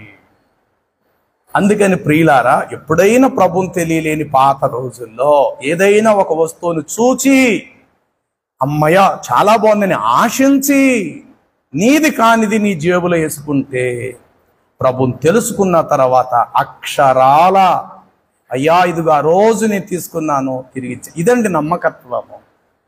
కాబట్టి ఇప్పుడు దేవుడు ఏం చేశాడంటే వీరి అవిధేయత కొలది వారి మధ్యకి ఏం పంపించాడు అనంటే తాపకరమైన సర్పాలు, కాటుకు చాలా మంది చచ్చారు. మోషే మొరపెట్టాడు. ఇప్పుడు దేవుడు చెప్పాడు, అబ్బాయ్ ఆ సర్పములు ఎలాగైతే ఉన్నాయి అచ్చం అలాంటి ఒక సర్పాన్ని తయారు చేయన్నాడు. దేనితో చెప్పాలి? దేనితో? ఇప్పుడు మీ నుండి 2 ప్రశ్నలు సమాధానం రావాలి. ఒరిజినల్ సర్పానికి ఏముంటుంది, తయారు చేసిన సర్పానికి ఏముండదు? అమ్మా, ఒరిజినల్ సర్పానికి ఏముంటుంది, తయారు చేయబడిన సర్పానికి ఏముండదు? ఏ విషయం చెప్పరే? అది చాలు, ప్రాణం పక్కనెట్టండి. ఒరిజినల్ సర్పానికి చంపే గుణం ఉంది, విషము ప్రాణం సంగతి వద్దులే, తర్వాత మాట్లాడదాం. తయారు చేసిన దాంట్లో ఏముండదంటే ఉండదు ఒకటి. తర్వాత ఒరిజినల్ సర్పం ఎట్లా ఉంటుందో తయారు చేయబడిన సర్పం కూడా ఆకారానికి ఎందుకంటే ఇతన్ని అగ్నిలో వేయాలా, రాడ్డుగా తయారు చేయడాలా, దానిని సాగగొట్టాలా, దాన్ని ఇలా వంగగొట్టాలా, సర్పం ఆకారంలో తయారు చేయాలి. అది పూత వేసినా సరే, ఒక కడ్డీని కరగబెట్టి పూత వేసినా సరే, ఒక రాడ్ని అలా కరగది సాగగొట్టి చేసినా సరే ఆకారానికి సర్పమే, కానీ స్వభావానికి మాత్రము సర్పము కాదు. చెప్పండి ఆకారానికి చూడ్డానికి ఆకారం సర్పమే, కానీ స్వభావానికి నిజస్థితికి మాత్రం అది సర్పము. ఎందుకని? అందులో విషం ఉందయ్యా, ఇందులో విషము లేదు. ఆ సర్పాన్ని కొడితే కదులుద్ది, ఈ ఇత్తడి సర్పాన్ని నువ్వు ఎంత కొట్టినా సరే బదులు చెప్పదు. దానిని దేని మీద వేలాడగట్టమని చెప్పాడు? స్తంభము మీద అన్నాడు. ఇక్కడ మీకు సరిగ్గా క్రీస్తు ప్రభువే కనబడతాడు. ఆయనను మ్రాను మీద వేలాడదీసిరి. చెప్పండి, దేని మీద? ఎస్. ఆకారానికి ఎవరు? యేసు. మనిషి అని చెప్పండి. ఆకారానికి ఇత్తడి సర్పం కూడా ఏ సర్పము? సర్పమే. ఆకారానికి సర్పం, కానీ స్వభావానికి మాత్రము సర్పం కాదు. ఆకారానికి యేసు ఎవడు? మనిషి అని చెప్పండి, కానీ స్వభావానికి మాత్రం మనిషి కాదు. నిజంగా స్వభావానికి మనుషుడైతే నేను చేసే పనులు లాంటివి, నువ్వు చేసే పనులు లాంటివి ఆయన కూడా చేసి ఉండాలి. కానీ ఆయన ఒక్కడే పరిశుద్ధుడిగా మిగిలిపోయాడు చివరి వరకు. ఆయన పాపము చేయలేదు. ఆయన నోట ఏ పాపము శపితము కూడా ఆయన నోట రాల. ఎందుకని? ఆకారానికి మనుషుడే, స్వభావానికి దేవుడు ఆయన. కాబట్టి ఇప్పుడు యేసు ఎవరు? తయారు చేయబడిన సర్పం ఈయన. అంటే భూసంబంధమైన వాడు కాడు, పరసంబంధమైన వాడు, తయారు చేయబడిన వాడు, అగ్నిలో నుండి తీయబడినటువంటి వాడు, ఇత్తడిగా కరగబడినటువంటి వాడు. ఇప్పుడు దీనిని తయారు చేయగా, ఇప్పుడు మ్రాను మీద దీనిని నిలవబెట్టగా, సర్పము కాటికి ఎవడైతే గాయమయ్యాడో వాడి తల్లి, వాడి భార్య, వాడి పిల్లలు ఇటువైపు ఉన్న మొఖాలు ఒక్కసారట వీళ్ళు వచ్చి ఇలా తిప్పడం మొదలుపెట్టి. ఎందుకు చచ్చినోడు ఎలా చూస్తాడు?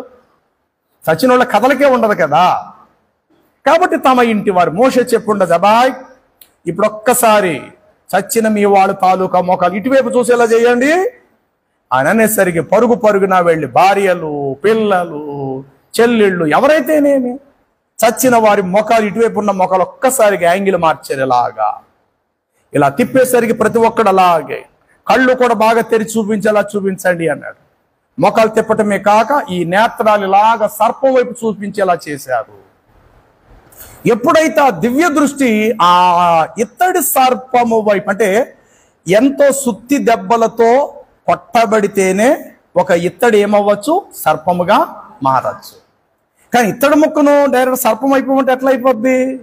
అది నిప్పులోకి వెళ్ళాలి, కరగదీయబడాలి, కారుతో బయటికి తీయాలి, డాగల మీద పెట్టి సుత్తితో కొట్టాలి, నరకబడాలి. ఇన్ని రకాల పనులు చేయబడితే ఆ ఇత్తడి కడ్డీ ఏమవుతుంది? అది విషయం. అలాగే యేసుక్రీస్తు ప్రభు నలగగొట్టబడి, గాయపరచబడి, నరకబడి, కోయబడి, తునాతునకలుగా చేయబడి ఇప్పుడు ఎక్కడికి ఎక్కాడంటే మ్రాను మీదకి ఎక్కాడు ఈయన కూడా. ఇప్పుడు ఎందరూ ఆయన తట్టు చూచెదరు. 48 చూడండి, కీర్తనల 42, 48, 25 కీర్తన గ్రంథంలో, యెషయా గ్రంథంలో మాట కనబడుతుంది మనకు. 45, 22 45, 22 భూదిగంతు నివాసులారా నా వైపే చూచి రక్షణను పొందుడి, దేవుడను నేనే, మరి ఏ దేవుడును లేడు. చాలు. అంటే ఎటువైపు చూస్తే రక్షణ చెప్పాలి? భూదిగంత నివాసులారా చెప్పండి. ఎస్. అందుకే మనం చదివిన ఆ మొదటి ఆ కీర్తనలో, వారు ఆయన తట్టు చూడగా వారికి వెలుగు కలిగెనో, వారి మొఖాలకి ఎన్నడూ సిగ్గునంద లజ్జింపబడకపోవును. కాబట్టి ఈ ప్రపంచంలో మనం వేటిని అధికంగా మనం చూస్తున్నాం. కాబట్టి ఇక్కడ చెప్తున్నాడు, భూ దిగంత నివాసులారా నా వైపే చూచి మీరేం చేయాలంటే రక్షణ పొందండి. ఇప్పుడు సర్పకాటుకి గాయపడిన ఒక్కొక్కడి ముఖాన్ని తమ ఇంటి వారు ఎటువైపు తిప్పడం మొదలు పెట్టారు? ఇత్తడి సర్పం వైపు నిదానించు చూచేవారిగా చూశాను. వెంటనే కక్కుకున్న నురగలాగినవి, విషము ఎటు ప్రయాణం చేసిందో తెలియదు, మామూలు శరీరాలుగా మార్పు చెందాయి. ఇషపు కాటు గాయమైన గాయం కట్టుకట్టబడినది. మరణించిన వారు ఒక్కసారి పునరుద్ధానులైనట్లుగా సజీవులుగా లేచి నిలవబడ్డారు. ఇప్పుడు చెప్పండి, విష సర్పం ఆదాము అయితే ఇత్తడి సర్పం క్రీస్తునాథుడు. ఆదాము అను మొదటి మనుషుని ద్వారా మనందరికీ మరణము ప్రాప్తించెను. కడపటి ఆదాము అను క్రీస్తు ద్వారా మనకు జీవము ప్రాప్తించెను. కాబట్టి బైబిల్లో ఎక్కడైతే ఇలాంటి సందర్భాలు మీకు కనబడతాయో జాగ్రత్తగా విశ్లేషించాలి. అక్కడ క్రీస్తు ఛాయ, క్రీస్తు నీడ, క్రీస్తు ఆనవాలు, క్రీస్తు పోలికలు మీకు స్పష్టంగా కనబరచబడతాయి. కాబట్టి ఇప్పుడు ఇత్తడి సర్పం వైపు ఆ సర్పం వారిని చంపేస్తే ఈ ఇత్తడి సర్పం వీళ్ళని ఏం చేసి పెట్టిందంటే బ్రతికించినది. నిజమైన సర్పంలో విషం ఉంటుంది, తయారు చేయబడిన సర్పములో ఆకారం ఉంటుందేమో తప్ప స్వభావానికి విషము ఉండదు. ఫిలిప్పీ పత్రిక చూడండి 2వ అధ్యాయము 6వ వచనము. 2వ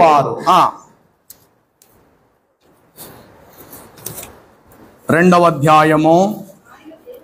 ఆయన దేవుని స్వరూపము అయ్యుండి దేవునితో సమానముగా ఉండుట విడిచిపెట్టకూడని భాగ్యమని ఎంచుకొనలేదు, గాని పోలికగా పుట్టి దాసుని స్వరూపమును ధరించుకొని తన్ను తానే రిక్తునిగా చేసుకుని మరియు ఆయన ఆకారమందు, అది విషయం చెప్పండి, ఆయన ఆకారమందు, అది ఇప్పుడు ఇత్తడి సర్పం ఆకారానికి ఎవరు? ఇత్తడి సర్పమే, ఆకారానికి సర్పమే, కానీ అందులో ఏమి లేదు, విషము లేదు. ఆకారానికి యేసు మనుషుడు, కానీ ఆయనలో మనలో ఉండేటువంటి పాపం వంటి పాపం ఆయనలో లేదు, మనలో ఉండే మరణం వంటి మరణం ఆయనకు లేదు. ఆయనకు మరణము లేదు. మరణం ఆయనను బంధించి ఉండుట అసాధ్యము. పాపము వలన వచ్చు జీతము, ఇది మనందరికీ సంప్రాప్తం. అది ఒక్క ఈ విశ్వములో క్రీస్తుకు మాత్రము లేదు. ఆయన మరణమును జయించి తిరిగి 3వ దినమున సజీవుడుగా లేచెను. ఓ మరణమా నీ ముళ్ళెక్కడా అని చెప్పి దాన్ని విరిచి వేసేశారు. కాబట్టి ఇప్పుడు చెప్పండి, ఆ సర్ప కాటుకు అందరూ చచ్చారు. ఈ సర్పము వైపు నిదానించి చూసిన వారందరూ ఏం చేశారంటే జీవం పొందారు. ఆనాడు జరిగిన వృత్తాంతాన్ని ప్రియులారా, ఈ కడవరి కాలమందు తిరిగి 2000 సంవత్సరాల నాడు క్రొత్త నిబంధన సంఘానికి దేవుడు పరిశుద్ధాత్ముడు పౌలు భక్తుని ద్వారా కొరింథీ సంఘానికి విషయాలు తెలియపరిచాడు. 10వ అధ్యాయం చూడండి. 1 కొరింథీ పత్రిక 9వ వచనము. వారు ప్రభువుని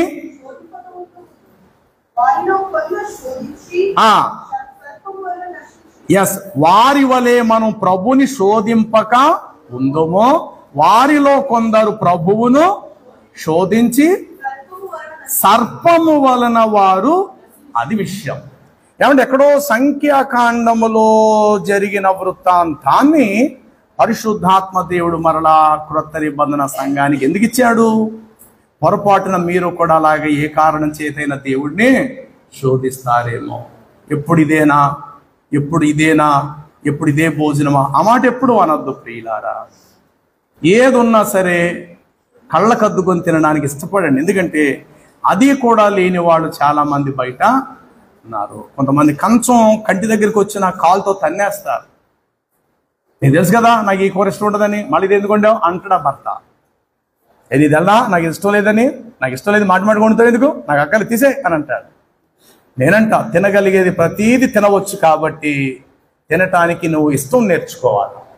ఇష్టము నేర్చుకోవాలంటే ఇష్టపడటం అనేది నేర్చుకోవాలి. నిజంగా నీకు ఇష్టం కాకపోవచ్చు. నేనంటాను చేదు ఎవరికి ఇష్టం చెప్పాలి. చేదు ఎవరికి ఇష్టం? ఎవరికి చేదు ఇష్టం లేదు. వీలైతే గోంగూర పచ్చడి తిన్నవాడు ఉన్నారేమో కానీ వేపాకు పచ్చడి ఎవడు తింటాడండి? ఏదో సంవత్సరానికి ఒక్కసారి ఏం పువ్వు పచ్చడి, వేపాకు పచ్చడి కూడా కాదు, వేప ఆకు కాదు నేను చెప్పేది, వేప పువ్వు కొత్త అమావాస ఉగాది పేరు చెప్పి అప్పుడు ఏదో పెడతారు. అది కూడా ఎలాగుంటుంది? మరుసటి రోజు కూడా తినడం చూద్దాం, 3వ రోజు కూడా తినడం చూద్దాం. కొబ్బరి పచ్చడి తినడం మనకు తెలుసు, గోంగూర పచ్చడి తినడం తెలుసు, మావకాయ ఇంకా మాగా ఎన్నో తినడం తెలుసు తప్ప ఆ పచ్చడి అంటే చేదు ఎవరికి ఇష్టం లేదు. కానీ కొన్ని సందర్భాల్లో దేవుడికి ఇష్టమైతే మనం మేలు కోరి చేదును కూడా దేవుడు మనకు ఆహారం అంటాడు, చేదు కూరలు నేను వారికి తినిపించేదను అని కూడా రాయించాడు దేవుడు. కాబట్టి ఇక్కడ ఆ రోజు జరిగిన వృత్తాంతాన్ని ప్రియులారా కొత్త నిబంధన సంఘానికి ఎందుకు తెలియపరిచాడంటే, బహుశా మీరు కూడా తినగలిగే వాటిని తృణీకరిస్తారేమో. ఏమండి వీడు తిన్న భోజనం, ఎవరు తిన్న భోజనం అట? ఇండియా ప్రధాని కాదు, అమెరికా అధ్యక్షుడు డొనాల్డ్ ట్రంప్ కొత్తగా వచ్చాడు, ఆయన కాదు తిన్న భోజనం. ఎవరి భోజనం అటిది? దేవదూతలు తిను భోజనము. అలాంటి భోజనం వీళ్ళకి పెడితేనట కళ్ళు నెత్తి మీదకి వచ్చి వీళ్ళు అన్నారట, ఈ అరణ్యములో మన్నాగాక మాకు ఇంకేమీ లేదా అని మోషే మీద దేవుడి మీద తిరుగుబాటు చేశారు. దేవుడు ఇచ్చిన శిక్ష ఏంటంటే, సరే తింటారేమో, ఎంతకాలం తింటారో చూద్దామరా బాబు అన్నాడు. అంతే, తాపకరమైన సర్పాలు వచ్చాయి, తినటం కాదు కదా, అసలు తినటానికి అవకాశంలోకి అందరూ చచ్చిపోయారు. మరలా దయ కలిగి వాళ్ళందరూ విమోచించబడ్డారు. ఒరిజినల్ సర్పం వలన చావొచ్చింది, తయారు చేయబడిన సర్పం వలన వారికి జీవము వచ్చింది. ఆకారానికి సర్పమే కానీ స్వభావానికి మాత్రం నిజానికి అది సర్పం అయితే కాదు. ఎందుకంటే ఒరిజినల్ సర్పంలో చావు ఉంది, చంపే గుణము ఉంది, విషమెక్కించే గుణము ఉన్నది. కానీ ఇత్తడి సర్పములో చంపే గుణము లేదు, చెప్పాలి, విషము దాచుకునే స్వభావం ఇత్తడి సర్పములో లేదు. కాబట్టి ఇప్పుడు ఇత్తడి సర్పం వైపు నిదానించి చూచిన వారందరూ కూడా బ్రతికించబడ్డారు. స్టెఫనును రాళ్లతో కొట్టేస్తున్నప్పుడు స్టెఫన్ ఎవరి వైపు చూశాడో తెలుసా ప్రియులారా? ఆకాశము తెరవబడుటయు మనుష్య కుమారుడు దేవుని కుడిప్రక్క సింహాసనం మీద నిలిచి ఉండుటయు నేను చూచుచున్నాను అని చెప్పేసేసి కూర్చున్నటువంటి ప్రభువుని ఆ మరణ స్థితిలో ఉన్న స్టెఫను రక్తము కారుతున్న సందర్భంలో చూడగలిగాడు. 53 అనుకుంటా 6వ అధ్యాయం. ఆకాశము తెరవబడుటయు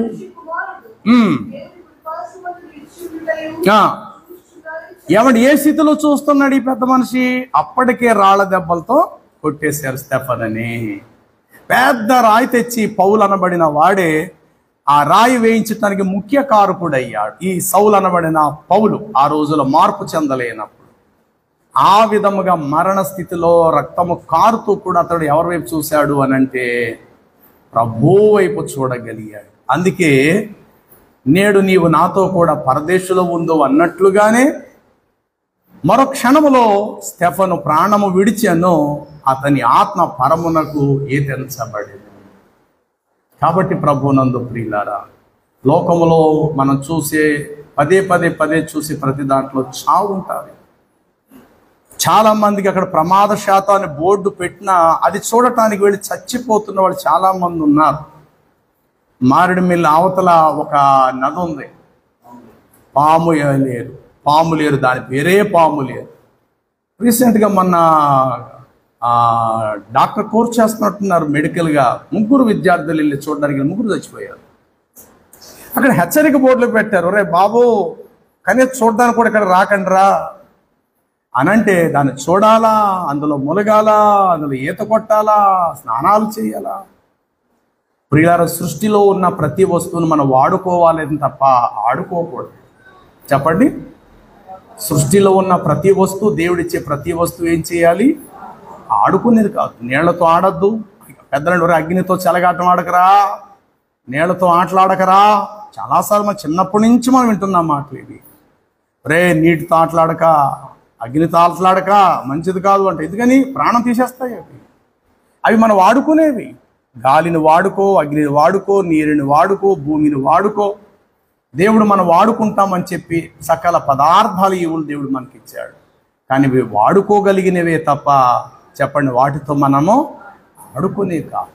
ఎక్కడికైనా దూర ప్రాంతం వెళితే ఆ వాతావరణాన్ని ఆహ్లాదించు. అంతటి వాతావరణాన్ని ఇచ్చినటువంటి దేవుడిని ఆ ప్రాంతంలో ఉండి ప్రభువుని స్తుతించు.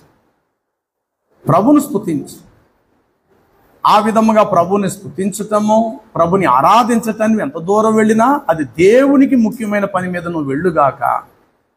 ఆ విషయంలో నువ్వు సంతోషించాలేమో తప్ప నీ సొంతంగా ఆనందం పొందటానికి మనం పరుగులు తీస్తే గనుక అది దేవుడు హర్షించేటటువంటిదైతే కాదు.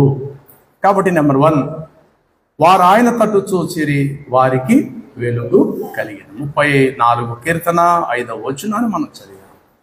అలాగనే 45 యెషయా 22లో చదివేమో, బూదిగంత నివాసులారా నా వైపే చూచి రక్షణ పొందుడి, నేనే దేవుడు. అంటే నా తట్టు చూడుడి అన్నాడు. వారు ఆయన తట్టు చూడగా వారికి ఏం కలిగేనో నువ్వు కలిగేను, వారి ముఖములు ఎన్నడు లజ్జింపకపో. కాబట్టి చూడటానికి సృష్టిలో ఈ భూలోకమందు చాలా కలవు, చాలా చాలా కలవు.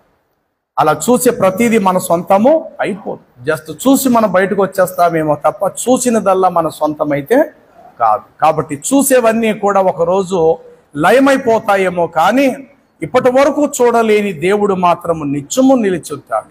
దృశ్యమనబడినవి అనిత్యములు, అదృశ్యుడైన దేవుడు అదృశ్యమైనవి మాత్రము నిత్యములు. ఆ నిత్యం ఉండే దాని వైపే చూడు. పౌలు అంటాడు, భూ సంబంధమైన వాటి మీద కాక పర సంబంధమైన వాటి మీదే మనసు పెట్టి. కాబట్టి ఇక భూ సంబంధమైన వాటిని చూడక పర సంబంధమైన వాటిని వెతుకుడి, వాటి మీదే మనసును కేంద్రీకరించాలి. తలలు వంచుదాం. ప్రభు ఇచ్చిన వాక్యాన్ని బట్టి ప్రభుకి స్తోత్రాలు చెల్లిస్తూ ప్రార్థన చేసుకుందాం. ప్రార్థన చేసుకుందాం. అవును, దేవుని సన్నిధిలో ఆయన వైపు చూచే